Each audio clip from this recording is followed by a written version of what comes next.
सल्लल्लाहु अलैहि मुहम्मद व आले मुहम्मद।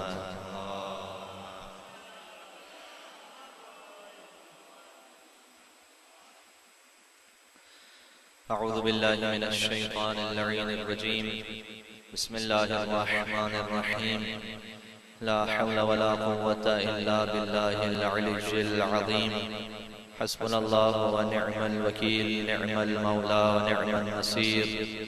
वबिही नस्तईन व हुवा खैरुल मुईन। वल आक़िबतु लिल मुत्तक़ीन वल जन्नतु लिल मुवह्हिदीन वन नारु लिल आसीन। वस्सलातु वस्सलामु अला अकरमिल अंबियाइ वल मुरसलीन सय्यदिना व नबिय्यिना व शफीइ ज़ुनूबिना व तबीबि नुफूसिना व मौलाना व मौला थक़लैन जद्दिल हसन वल हुसैन अबिल क़ासिम मुहम्मद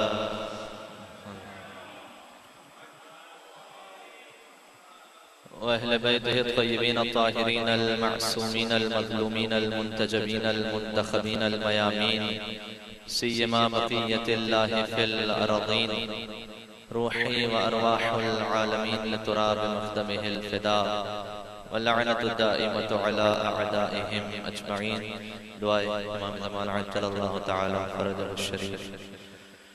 बिस्मिल्लाहिर रहमानिर रहीम। अल्लाहुम्मा कुल्ले वलिका हुज्जत इब्ने हसन सलावातुका अलैहि व अला आबाइहि फी हाज़िहि अस्साअ व फी कुल्लि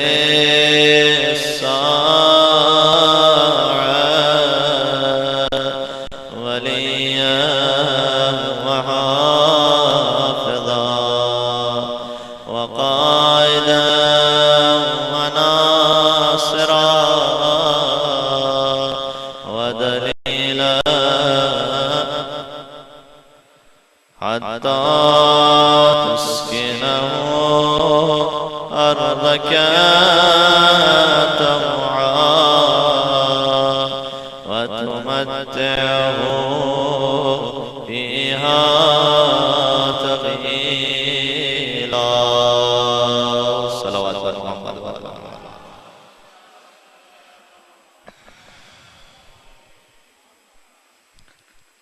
अम्मा बाद फ़क़द क़ाल अल्लाहुल हकीम फ़ी किताबिहिल मजीद।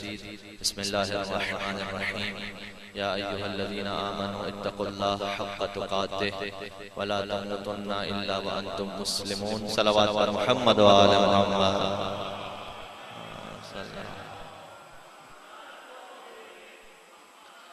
सूरह वाक़िआ आले इमरान की गाय करीमा की तिलावत का शरफ हासिल किया गया और बिल्कुल यही हिस्सा इन्हीं अल्फाज के साथ सूरह वाक़िआ बकरा में भी मौजूद है कि जिसमें इरशाद अक़दस इलाही है कि या अय्युहल्लज़ीना आमनू इत्तक़ुल्लाह, ऐ ईमान वालों अल्लाह का तक़वा इख्तियार करो, हक़्क़ तुक़ातिह, वैसा तक़वा कि जैसे अल्लाह की बंदगी करने का हक है। वला तमूतुन्ना इल्ला व अंतुम मुस्लिमून, और खबरदार देखो जब मरना तो हालत इस्लाम पर मरना। इस्लाम वो दीन है कि इन्ना दीन इंदल्लाहिल इस्लाम, अल्लाह के नज़दीक पसंदीदा है। फिर एक और मकाम पर फरमाया कि वमन यब्तग़ी गैरल इस्लाम दीनन फलन युक़बल मिन्हु व हुवा फ़िल आख़िरति मिनल ख़ासिरीन।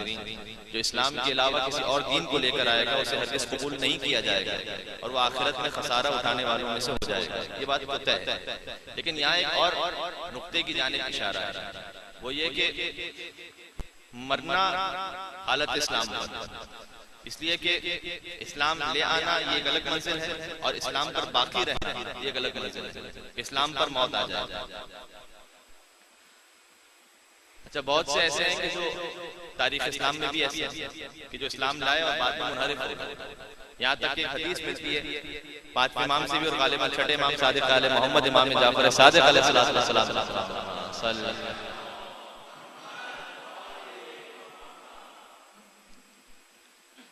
दोनों अइम्मा से हदीस मिलती है कि सरकार खत्मी मर्तबत के बाद तमाम मुसलमान मुर्तद हो गए सिवाय चंद अफराद, जिसमें नाम मिलता है सलमान, अबू जर और मिक़दाद का। और उसके बाद बाज बुजुर्ग असहाब के बारे में भी सवाल किया गया कि क्या वो भी मुर्तद हो गए, तो कहा कि हाँ, उनके दिलों में भी शक आ गया था, लेकिन बाद में दोबारा पलट आए। तो ये मुर्तद होने का मतलब क्या है? उन्होंने ला इलाहा इल्लल्लाह तो नहीं छोड़ा था, मुहम्मद रसूलुल्लाह तो नहीं छोड़ा था। तो यहाँ पर मुराद ये कि इर्तद्दन्नास अन विलायत अली, अली की विलायत से मुर्तद हो गए, यानी उसे कबूल नहीं किया। और हदीस में आया है कि अल्लाह कयामत का जब मैदान बर्पा होगा तो जहन्नम की आग मुशरिक से ज्यादा उस पर सख्त होगी जो विलायत अली इब्न अबी तालिब का मुनकिर था। और फिर एक और मकाम पर इरशाद फरमाया रसूलुल्लाह ने कि ऐ अली, अगर तेरे बोझ रखने वाले दुनिया में मौजूद ना होते तो अल्लाह को जरूरत ही ना होती कि वो जहन्नम को खल्क फरमा। और हमारे तो इब्तिदाए इस्लाम ये अहम है, लेकिन उससे ज्यादा अहम ये है कि इख्तिताम कहाँ पर होगा। आज जिस दुआ की हमें तिलावत करनी है आपके सामने दुआ अदीला, पहले वजाहत कर दूं कि किसी अदलिया ना पढ़ ले। आजकल की खबरों के चक्कर में यह है अदलिया नहीं है, ये अदीला है। और दुआ अदीला क्या ताल्लुक है हमारी इस बात का? हमारा ताल्लुक इस बात से यह है कि दुआ अदीला वो है कि वक्त आखिर अगर इंसान इसे मुसलसल अपनी जिंदगी में पढ़ता रहा हो, वक्त आखिर अल्लाह की जमानत यह है कि उसका ईमान महफूज रहे। इसलिए कि इसमें ईमान का जिक्र है। अभी हम इंशाअल्लाह थोड़ा सा तर्जुमा भी और करेंगे। इसमें एक के बाद एक परवरदिगार की सिफात का ऐलान, अंबिया का ऐलान, अइम्मा का ऐलान, और उसके बाद इस दुआ का जो कॉन्सेप्ट है वो बड़ा खूबसूरत लगता है। बहुत खूबसूरत कॉन्सेप्ट है इसका। जब ये इख्तिताम होती है तो इख्तिताम इस बात पर गौर फरमाइए कि हम परवरदिगार को मुखातब करके कहते हैं कि बारे इलाही ये मेरे अकीदे हैं, और इन तमाम अकायद की मुझ में ये सलाहियत नहीं है कि हिफाजत कर सकते, क्योंकि हो सकता है कि वक्त आखिर शैतान मुझे बहका दे। और काश अगर ये हमारा मौजू बन सकता तो कभी गुजारिश करूंगा इंशाअल्लाह। कितनी ही रिवायात ऐसे, कितने ही वाकयात ऐसे हैं कि सारी जिंदगी इस्लाम के साथ गुजारी और वक्त आखिर शैतान ने आकर बहका दिया और सारी जिंदगी की मेहनत जाया हो गई। किसी फारसी जबान के शायर ने शेर भी कहा था कि बा अली दर बद्र बूदन शर्त नीस आए बरादर नाहरवान दर पेश रूस। क्या मतलब इसका? मौला अली ने जो पहली जंग लड़ी उसका नाम है जंग बद्र, जिंदगी की पहली, और जिंदगी की जो आखिरी जंग लड़ी है जो खिलाफत मिलने के बाद थी, तो उसमें पहली थी जमल, फिर सिफ़ीन और फिर नहरवान। मौला अली की जिंदगी की आखिरी जंग है नहरवान। तो ये फारसी जबान का शायर कह रहा है कि ऐ शख्स, अली के साथ बद्र में होना इतना अहम नहीं है जितना अली के साथ नहरवान में उनकी खिदमत में आना अहम है। और हमारे यहाँ काश मेरी बात पहुंच सके, इसलिए कि हो सकता है कोई बदर में हो और ओहद में छोड़ दे, हो सकता है कोई ओहद में और खंदक में छोड़ दे, खंदक में और खैबर में छोड़ दे, खैबर में और हुनैन में छोड़ दे, और हो सकता है जमल में हो, सिफ़ीन में छोड़ दे, सिफ़ीन में हो, नहरवान में छोड़ दे। लेकिन जो नहरवान में साथ आ गया दिल के साथ, तो अगर उसे ये गलती भी हुई थी कि पहले मौला अली के साथ नहीं था लेकिन इख्तिताम बखैर हो गया, तो कितनी दुआओं में हमारे पास ये जुमला मिलता है कि अल्लाहुम्मा अजअल अवाक़िब उमूरिना खैरा, परवरदिगार मेरी जिंदगी कैसी गुजर जाए इख्तिताम खैर पर फरमा देना, ये ज्यादा है। तो ये इस दुआ का कॉन्सेप्ट क्या है?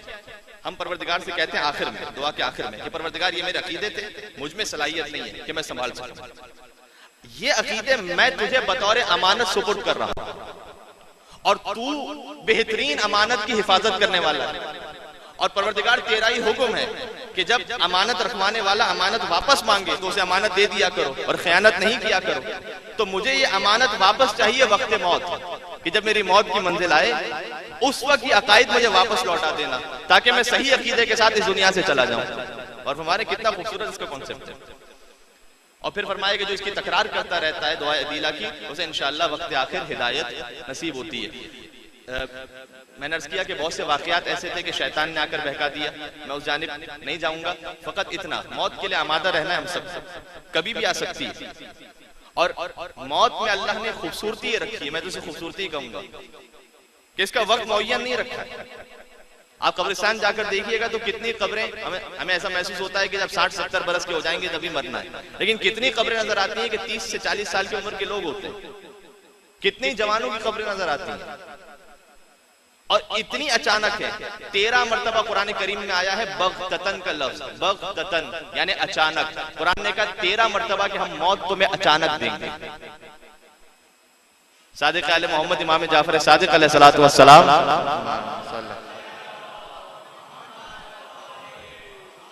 किसी ने इमाम से सवाल किया, हो सकता है कि अभी आपके ज़हनों में भी सवाल आया हो। उसने कहा कि मौला कुछ लोग मरते हैं तो हम देखते हैं उनकी आंखें खुली होती हैं, कुछ लोग जब मरते हैं तो हम देखते हैं उनकी आंखें बंद होती हैं, होता है ना ऐसा। तो मौला क्यों किसी की आंख खुली होती है, किसी की आंख बंद होती है, ऐसा क्यों होता है? इमाम ने फरमाया कि जिसकी आंख खुली थी उसे बंद करने का मौका ना मिल सका, जिसकी आंख बंद थी उसे खोलने का मौका ना मिल सका। इतना अचानक था। और मरने की बाद की जिंदगी हम उस पर हमने सुना है, किताबों में पढ़ा भी है, लेकिन काश जिसे यकीन हो जाए। हजरत इमाम खुमैनी अलैहिर्रहमा मुख्तलिफ उलमा ने इसकी मिसालें भी दी हैं और कई मरतबा मिंबरों से मिसाल कोट भी हुई है, तो मैं भी कोट कर दूं तो हरज नहीं है। इमाम खुमैनी अलैहिर्रहमा ने चहल हदीस में मिसाल दी का किसी चीज का जानना और है और उसका दिल से मानना और है। जानते तो हैं हम कि मौत के बाद जन्नत भी है जहन्नम भी है, दिल से कितने मानते हैं, असल बात ये। और फिर खुद उन्होंने मिसाल दी, कहा कि एक मुर्दा है, हम सब जानते हैं कि मुर्दा कुछ नहीं कर सकता, मुर्दा अपने उसके ऊपर को मक्खी भी बैठ जाए तो हिला नहीं सकता, सब जानते हैं नहीं, सब जानते हैं। किसी से कहें कि भाई मुर्दा है ये, इसके साथ एक रात बेड पे सो के बताइए आप, एक रात ये डेड बॉडी यहाँ पर रखी हुई, इसके साथ सो जाइए, अगले दिन हम आके डेड बॉडी लेके जाएंगे। तो कोई सोने को तैयार होगा मुर्दे के साथ? रात को एक मुर्दा था, सुबह हो गए तो 2 मुर्दे हो चुके होंगे। मौलाना दिल नहीं मानता, हम कैसे मुर्दे के साथ सो जाएं? मुर्दा कुछ नहीं, अभी तो आप कह रहे थे कुछ नहीं कर सकता मुर्दा, यानी मौलाना जानते हैं हम ये बात कि मुर्दा कुछ नहीं कर सकता, लेकिन हमारा दिल नहीं मानता मुर्दे के साथ सोने। फिर इमाम खुमैनी इसी मिसाल को आगे बढ़ाते हैं, कहते हैं कि हम सब जानते हैं कि जन्नत भी है, सब जानते हैं कि जहन्नम भी है, लेकिन दिल कितनों के मान चुके हैं कि वाकई जन्नत भी है और वाकई जहन्नम भी है। अगर मान चुके होते तो फिर फजर की नमाज कज़ा हो रही होती क्या? मान चुके होते तो फिर जबान से गुनाह हो रहे होते क्या? मान चुके होते तो फिर आंखों से गुनाह हो रहे होते क्या? अगर मुझे पता हो कि एक झूठ के कहने से मिसाल के तौर पर मैं 500 साल के फासले से जन्नत से दूर हो जाऊंगा, अगर ये यकीन हो, तो मौत के लिए आमादगी के लिए ये दुआ भी है। हम वैसे भी आमादा रहें, अपने अखलाक को, अपने नफ्स को तैयार रखें इंशाअल्लाह। और वक्त आखिर की खूबसूरती क्या है? वक्त आखिर खूबसूरती है कि जो कुछ जिंदगी में आदत रही है ना, वही वक्त आखिर होने वाला है। और कुरान करीम में इसकी आयत मौजूद है। कुरान करीम में है कि जब कयामत में मुशरिक पहुंचेंगे तो अल्लाह के सामने जब उनका अजाब शुरू होने वाला होगा ना, तो वो कहेंगे मा कुन्ना मुशरिकीन, परवरदिगार हम तो मुशरिक थे ही नहीं।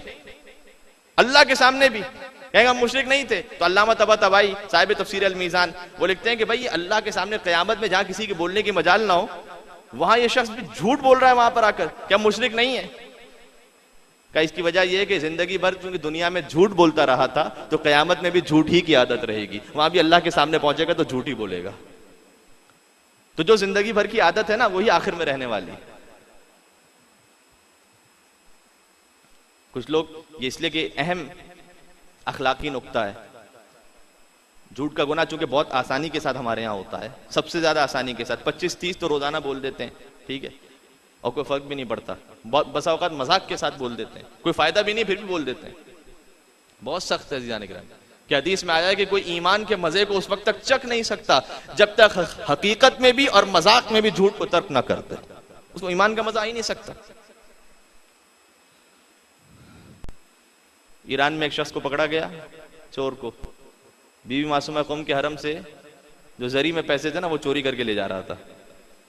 उस जमाने में, अब भी खैर हरम बंद हो जाता है रात के वक्त, उस जमाने में जरा और जल्दी बंद हो जाता था। तो वो उसने पहले से वो रस्सी वगैरह लगाई हुई थी, वो जब हरम से सारे लोग चले गए तो वो ऊपर छत पर गया और गुंबद से वो नीचे कूदा बिल्कुल जरी के, और वहां पर जितने पैसे थे वो सब जमा करके बोरी में जमा किए और इत्मीनान से ले जा रहा था कि रास्ते में उसे पकड़ लिया, पुलिस ने रास्ते में पकड़ लिया, उसे लेकर के जेल में, कोर्ट में केस चला उसका। तो कोर्ट ने, उस काजी ने उसे पूछा कि तुम्हें शर्म नहीं आया, अगर चोरी भी करनी थी, वे किसी के घर जाकर किसी इधर उधर मसलन बैंक में डकैतियों का आजकल फैशन चला हुआ है हमारे यहाँ। तो ये बीवी मासूमा कुम के हरम में, तो उसने इतनी मासूमियत के साथ जवाब दिया कि हुजूर बात यह है कि असल में मौला रज़ा अलैहिस्सलाम मेरे ख्वाब में आए थे और उन्होंने बयान फरमाया कि मेरे हरम में जो कंस्ट्रक्शन हो रही है उसमें पैसे कम पड़ रहे हैं, तो मेरी बहन का जो रोज़ा है उसमें पैसे बहुत ज़्यादा हैं, एक्स्ट्रा रखे हुए, तो वहाँ से कुछ पैसे लेकर आओ और मेरे यहाँ हरम की मैनेजमेंट को दो ताकि यहाँ पर जो है कंस्ट्रक्शन आगे जारी रह सके। तो जो काजी था ना उसने ज़ोर से कहका लगाया और कहका लगा के कहा कि तेरा चोरी करने का हुनर भी बहुत था लेकिन तेरे झूठ बोलने का हुनर तेरी चोरी करने से ज्यादा है। तो उससे बड़ा तो कुछ लोग ऐसे कमाल से बोलते हैं, हमें अंदाजा नहीं, अगर हमें यकीन होता ना कि जब कोई इंसान झूठ कहता है तो उसकी जबान से वो हदीस में आया है कि वो बू खारिज होती है कि आसमान के मलाइका जिससे मुतनफ्फिर हो जाते हैं और कहते हैं परवरदिगार इसकी बात को न सुन। खतरनाक है बहुत, खासतौर पर कारोबारी हजरात कि कहते हैं कारोबार झूठ के बगैर चलता नहीं है। तो इंशाअल्लाह रमजान मुबारक की बरकत से हम सब इस गुनाह कबीरा से बच सकें। कब्र में भी जाना है तो अपनी ही कब्र में जाना है, ठीक है, तो कोई आखिरत में कोई रिश्तेदारी बाकी नहीं रहने वाली। मुनाजात अमीरुल मोमिनीन इंशाअल्लाह शबे वफात हज़रत खदीजा सलामुल्लाह अलैहा हम पढ़ेंगे, बीबी के नाम पर एक दुरूद भेज दे मोहम्मद और आले मोहम्मद पर सल्लल्लाहु।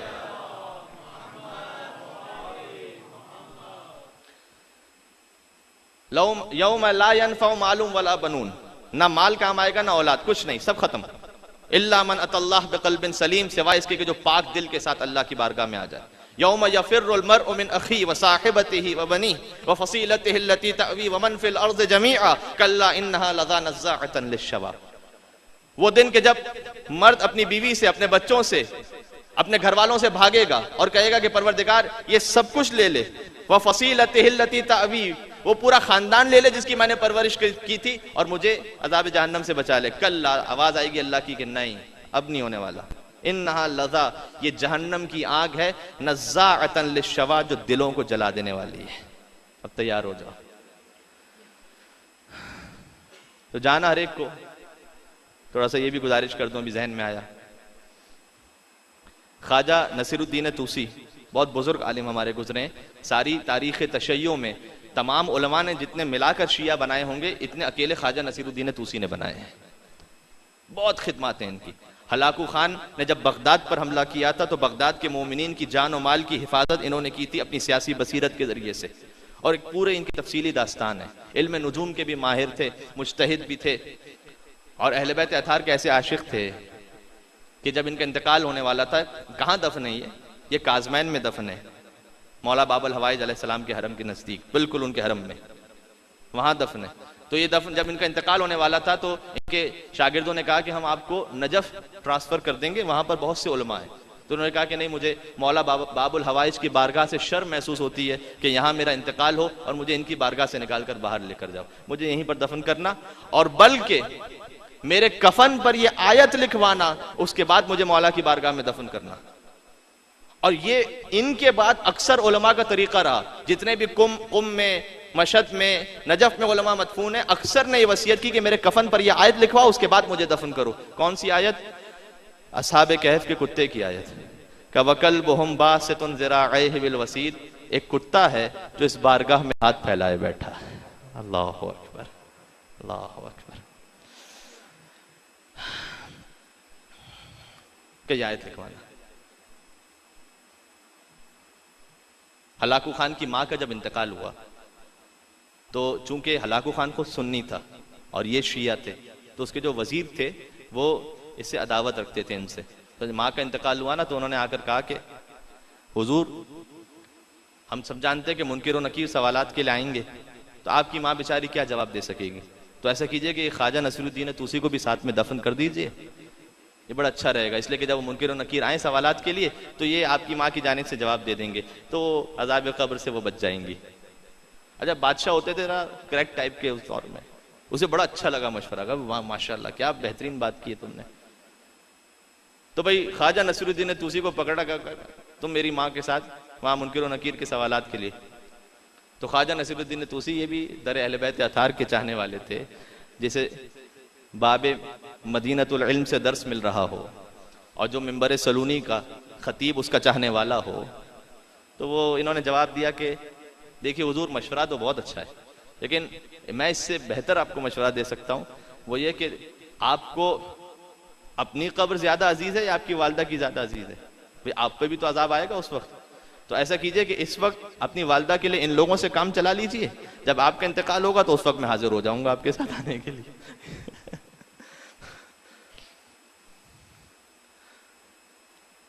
मसला यह है कि इंसान, हदीसों में आया है, ऐ इंसान तू जा कहां, अगर तू समंदर की तह में भी मरता है वहां भी अल्लाह की हुकूमत है, आसमान की बुलंदियों पर जहाज तेरा फट जाता है, आसमान पर भी अल्लाह की हुकूमत है। इन तनफुज़ू मिन अक़तारिस समावाति वल अर्ज़ फनफुज़ू, अगर तुम निकल सकते हो जमीन और आसमान की वसअतों से तो निकलो, ला तनफुज़ूहा इल्ला बिसुल्तान, लेकिन अल्लाह की हुकूमत से बाहर नहीं निकल सकते, जो कुछ है वो अल्लाह की हुकूमत में। लिहाजा इंशाअल्लाह अपनी कब्र के लिए आमादा हो सकें। कब्र की तंगी वैसे सख्त है, लेकिन 56 हदीसों में आया है कि जो इस दुनिया के साथ ईमान के साथ इस दुनिया से जा रहा होता है, मौत के वक्त और कब्र की पहली रात मौला अली और सरकारी खत्मी मर्तबत उसकी शफात के लिए तशरीफ लाते हैं। अल्लाहुम्मा सल्ली अला मुहम्मद। 56 हदीसों में। अब मैं चूंकि उस वाक़े को पेश कर चुका हूँ, अंदरून सिंध का एक वाक़या, मैं उसे अब नहीं पेश करूंगा क्योंकि 2-3 बार वो मुख्तलिफ मकामात पर आ चुका है कि ये आज भी ऐसा है। ऐसा नहीं कि ये खाली वो बातें कि जनाब असहाबे अहले बैत के साथ ऐसा हो जाता था, हम कहाँ नहीं। आज अगर अकीदत रखता हो, मौला अली अलैहिस्सलाम आज भी कब्र में आते हैं मदद करने के लिए। अच्छा एक और बात, अल्लामा तबातबाई ने, उनके एक शागिर्द हैं, तो अल्लामा तबातबाई ने ये बात लिखी थी एक अमेरिकन मैगजीन में, उन्होंने एक मकाला लिखा था उसमें, जो साहिब तफसीर अल मीज़ान है, उन्होंने, उनके एक शागिर्द गए थे इराक में मुहर्रमुल हराम में मजलिस पढ़ने के लिए। जब मजलिस वो इलाके में पहुंचे तो उन्हें पता चला कि सारा इलाका अहले सुन्नत का है। तो बहरहाल उन्होंने अपनी तबलीग की 10 दिन मजलिस पढ़ी, चाहते ये थे कि शायद कोई मजहब अहले बैत की तरफ आ जाए, लेकिन कोई फर्क नहीं पड़ा किसी पर। तो आखिर में इन्हें एक बूढ़ा शख्स नजर आया जो बड़ा अच्छा अखलाक का था, तो इन्होंने उसे बुलाकर कहा कि भाई देखो, समझाया उसे कि गदीर में विलायत अली का ऐलान हुआ था, लेकिन वो बूढ़ा था, उसकी समझ में नहीं आई बात। जाहिर है कि जिस पर हुज्जत तमाम हो उसी पर फिर पकड़ है, जिस पर हुज्जत तमाम नहीं हुई तो फिर तो अल्लाह भी आदिल है। तो उन्होंने समझाया, लेकिन उसकी समझ में वाकई नहीं आ रहा था, बूढ़ा हो चुका था। तो इन्होंने एक बात सोची, कहा कि मैं इसे किसी तरीके से तो नसीहत करके चला जाऊं। तो उसे कहा कि भाई देख, अच्छा ठीक है, अगर तुझे अली को इमाम नहीं मानना तो ना मान, लेकिन एक बात बस, वो ये कि अगर जिंदगी में कभी कोई मुश्किल मौका आ जाए तो या अली मदद कह देना, तेरी मदद हो जाएगी। ये कहकर वो वापस आ गए, दिल में ख्याल करते हुए कि पाक परवरदिगार, काश इसकी जिंदगी में कोई वाक़या ऐसा हो जाए कि फिर ये या अली मदद इसकी जबान से निकल जाए और उसे हिदायत मिल जाए उस सदक़े में। अगले साल पूरा तड़पते रहे दिल में कि क्या होगा। अगले साल पहुंचे उसी इलाके में, तो जैसे ही पहुंचे ना तो फौरन कहा कि वो फला साहब कहाँ हैं। तो उसके बच्चों से मुलाकात, उन्होंने कहा कि वो मर गए। तो इसने कहते हैं मुझे इतना अफसोस हुआ कि मैं पहचान ही नहीं सका कि उसे हिदायत मिली या नहीं मिली। तो मैंने उसके बच्चों से कहा कि मुझे कब्र के पास लेकर जाओ अपने बाप की। कब्र के पास मैं पहुंचा, वहां पर मैं सामने कब्र के खड़ा हुआ था और मैंने अमीरुल मोमिनीन को मुखातब करके कहा कि मौला, मैंने आपके नाम के सदक़े में से हिदायत दी थी, तो मौला आप मुझे बताएं कि इसकी कब्र में क्या हो रहा है, इसे हिदायत मिली या नहीं मिली, मौला मुझे बताएं मौला। तो कहते हैं कि बस मेरी निगाहों से हिजाब हट गए और मैंने कब्र के अंदर देखना शुरू किया कि वो शख्स है और जन्नत में बेहतरीन मकाम पर है, बहुत अच्छे मकाम पर। तो मैंने उसे सवाल किया, मैंने कहा कि तुझे क्या तू अहले बैत के मजहब को इख्तियार करके गया था कब्र में? उसने कहा नहीं। तो फिर मैंने कहा तुझे यहां नहीं होना चाहिए था, तू कैसे पहुंचा यहां पर? कहा कि बस जैसे ही मुझे दफन किया गया तो मुनकिर और नकीर आ गए सवालात के लिए, मुझसे सवाल किए तेरा रब कौन है? मैंने जवाब दे दिया अल्लाह। तेरी किताब क्या? मैंने जवाब दे दिया कुरान। तेरे नबी क्या? मैंने जवाब दे दिया सरकारी खत्मी मर्तबत। तेरा किबला क्या? मैंने जवाब दिया काबा। कब आखिरी सवाल बाकी रह गया था, तेरे इमाम कौन है? कहा, और मेरी जबान बंद थी कि मैं क्या जवाब दूं, और मुझे जवाब नहीं आ रहा था, और अजाब के फरिश्ते बढ़ते जा रहे थे। और अब अजाब के फरिश्तों के, अब किसी के पास गुर्स था, किसी के पास कोई और चीज थी, और मुझे ऐसा महसूस हुआ कि अब बस फिशारे कब्र शुरू हो जाएगा कि मुझे तेरी बात याद आ गई। वो फरिश्ते बार बार पूछ रहे थे तेरे इमाम कौन है बता, तेरे इमाम कौन है बता। और मैंने अजाब को देखकर कहा या अली मदद। अल्लाह या अल्लाह अकबर। नहीं, अब नारा लगाइए सब मिलकर इंशाअल्लाह, आप सब मिलकर इंशाअल्लाह। या अली माशाअल्लाह। कि मेरी जबान से निकला या अली मदद, बस जैसे ही जबान से या अली मदद निकला, अजाब के फरिश्ते दूर होने लगे, कब्र में एक नूर बुलंद होने लगा और एक हस्ती तशरीफ लाई। उनके आने से अजाब के फरिश्ते जैसे ही दूर हो रहे थे तो मैंने उनसे पूछा कि मन अंता, आप कौन है? काना मौला का अली इब्न अबी तालिब, मैं तेरा अल्लाहुम्मा सल्ली।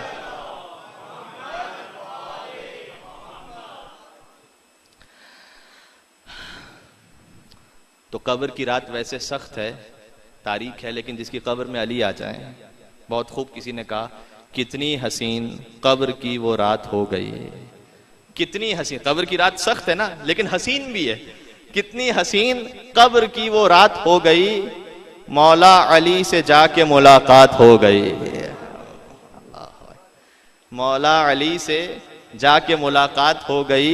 मुनकिर नकीर आए थे करने को जब सवाल, मैंने कहा अली से मेरी बात हो गई।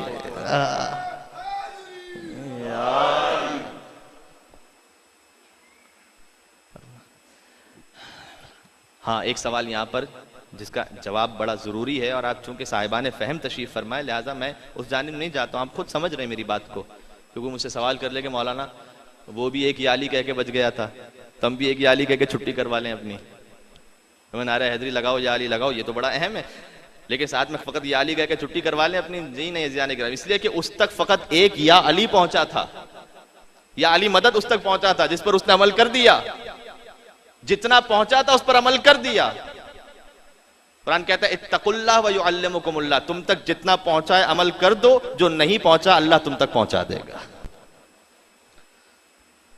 मुझ तक तो अल्हम्दुलिल्लाह शीरे मादर तक, वहां से या हुसैन की सदा पहुंची है, वहां से मुझ तक मुझे मालूम है और आप जानते हैं, मुझ तक नमाज भी पहुंची है, मुझ तक रोजा भी पहुंचा है, मुझ तक हिजाब भी पहुंचा है, मुझ तक रीश भी पहुंची है। जितना जितना इंशाअल्लाह बढ़ते जाएंगे, मौला अली मददगार होते चले जाएंगे। अली जो मददगार हैं,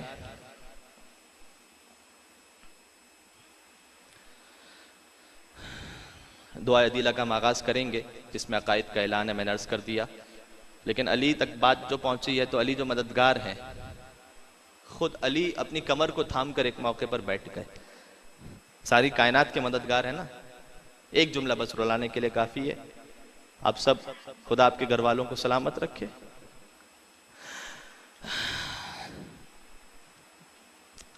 कैसे कहूं, मैंने बहुत मर्तबा इस जुमले को पढ़ा है, लेकिन इसकी तासीर खत्म नहीं होती। जब किसी ने अली से पूछा कि मौला सबसे सख्त मौका कौन सा होता है मर्द के लिए, और अली ने दीवार से सर रख के कहा कि सबसे मुश्किल वो मौका है कि जब तेरे सामने तेरी ज़ौजा को मारा जाए लेकिन तू कुछ ना कर सके।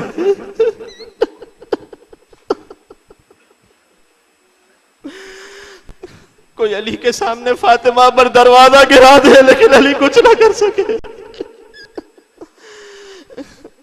कोई फातिमा का पहलू शिकस्ता कर दे लेकिन अली कुछ ना कर सके।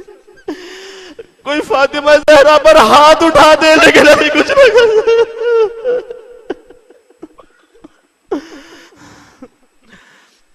लिहाजा वो जख्म बीबी ने अली से भी छुपाया ना। जब गुस्ल दे रहे थे तो मासूम को सिवाय मासूम के और कोई गुस्लो कफन नहीं कर सकता। अली जैसा शुजा भी बर्दाश्त न कर सका। फरियाद करते कहते हैं, चीख मार के जब रो रहे थे, 5 बरस की ज़ैनब है, आती है कहती है बाबा आप तो फाते खैबर है, आप तो फाते बद्र हुनैन है बाबा, माँ को गुस्ल देते हुए रो क्यों रहे थे? और अली ने कहा बेटी तेरी माँ के पहलू में कोड़े गले।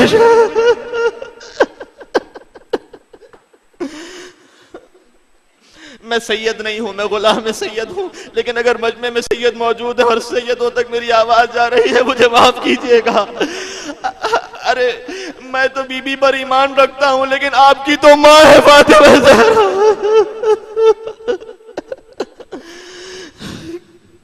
कि माँ का पहलू शिकस्ता हो जाए, मेरा दिल कहता है। बीबी ने जब ज़ैनब कुबरा ने माँ का पहलू देखा, कोड़े का निशान, तो बीबी ने भी गिरिया किया होगा, लेकिन अली ने अपनी 5 बरस की बच्ची को सीने से लगा कर कहा होगा, बेटी तेरी माँ ने तो फकत एक कोड़ा खाया था, लेकिन तुझे तो करबला से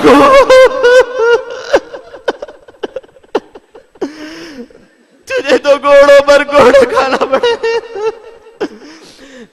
यहां तक कि अली फातिमा जहरा को दफना कर आ गए, बीबी को दफना दिया, लेकिन जैसे ही घर में वापस आए ना, तो यही ज़ैनब कुबरा थी। उन्होंने बाबा से कहा कि बाबा, भैया हसन कितना खुशकिस्मत है, भाई हुसैन कितना खुशकिस्मत है, माँ की लहद तो देख कर आए। ज़ैनब कितनी बदकिस्मत है कि माँ की लहद का दीदार भी ना कर सकी। और अली ने वादा किया, सुबह का वक्त हो रहा था, कहा बेटी सुबह का वक्त होने वाला है, लोग अपने घरों से बाहर निकलने वाले हैं, और अली ये बर्दाश्त नहीं कर सकता कि किसी नामहरम की निगाह ज़ैनब कुबरा के चेहरों पर पड़ जाए।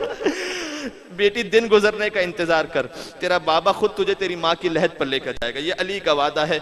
दिन गुजरता चला गया, किसी ने शायद किसी चीज का इतना इंतजार न किया होगा जितना ज़ैनब ने दिन गुजरने का इंतजार किया। दिन गुजर गया, कहा बाबा क्या अब माँ की लहद पर चलेंगे? कहा बेटी देख इशा का वक्त हो रहा है, लोग अपने घरों से बाहर हैं, ऐसा कर आधी रात तक इंतजार कर, तेरा बाबा खुद तुझे तेरी माँ की लहद पर ले जाएगा। आधी रात का वक्त आया, खाने अली से एक अजीब काफिला निकला, आगे आगे अली है, दरमियान में ज़ैनब है, पीछे हसन और हुसैन है। ये काफिला चल रहा है कि जैसे ही फातिमा ज़हरा की लहद नजर आई, एक मर्तबा हसन और हुसैन आगे बढ़े, अपने आप को माँ की लहद पर गिराया और कहा कि अम्मा आज वो पहला दिन था जो तेरे बच्चों ने तेरे बगैर गुजारा।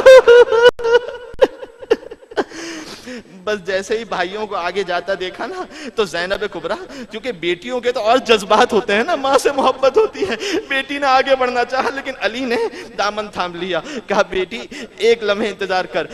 चराग जल रहा था फातिमा ज़हरा की कब्र पर, कहा बेटा हसन ये चराग तो जरा बुझा दे, रात की तारीकी है, आधी रात है, ज़ैनब के सर पर चादर मौजूद है, लेकिन शायद कोई भूला भटका मुसाफिर यहाँ से गुजर जाए और उसकी निगाह मेरी ज़ैनब के चेहरे पर पड़ जाए। मैं कहूँगा मौला आपने बहुत ज़ैनब का पर्दा बचा लिया, मौला जरा आइएगा, बाजार कूफा में यही आपकी ज़ैनब है।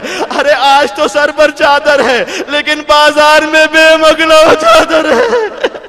आज आप मौजूद हैं, वहां ज़ैनब तन्हा है, यहाँ रात का अंधेरा है, वहां रोज़े रोशन है। बस ज़ैनब को जैसे ही अपने बाप की गैरत याद आई, कूफा से नजब कर रुक करके कहा अस्सलाम वालेकुम या अमीरुल मोमिनीन। बाबा ज़ैनब के पर्दे को बचा ले।